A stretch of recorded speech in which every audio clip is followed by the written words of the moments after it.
Mourning doves have beautiful beige coloration on their bodies, as you can see here. They have a rather sad, but at the same time soothing song that you'll sometimes hear carried down the street if you're sitting out on the porch on a nice warm summer evening. Mourning doves are a common nesting bird here in northeast Iowa, and they'll typically raise 2, sometimes even 3 broods a year from a nest that's hidden in a dense little pine tree, maybe in your backyard.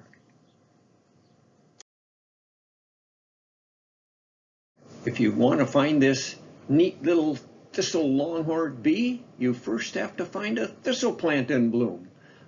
These bees show up later in the summer now when our native pasture and field thistles start to bloom. You'll also find them on the non-native bull thistles. But these neat little bees here are a little smaller than a honeybee. They almost look like baby bumblebees. They are what we call oligolectic bees, which means they only collect pollen from thistle plants. You will not find them on another flower. The female collects the pollen from the thistle, carries it back to a little burrow that she dug down in the dirt. There she'll form a big pollen ball, lay her egg on it, seal it up.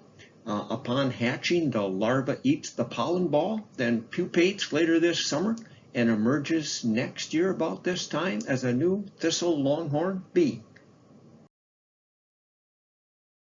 This American pelecinid wasp is an amazing looking insect.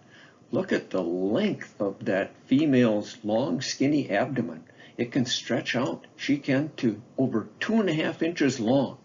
But as dangerous as she looks, she's no threat at all to us. But if you happen to be the larva or the grub of a June bug or May beetle, that's a different story. She flies around. These June bugs or May beetles, they live under the ground. And she can detect them as she flies over the ground surface, just like a metal detector.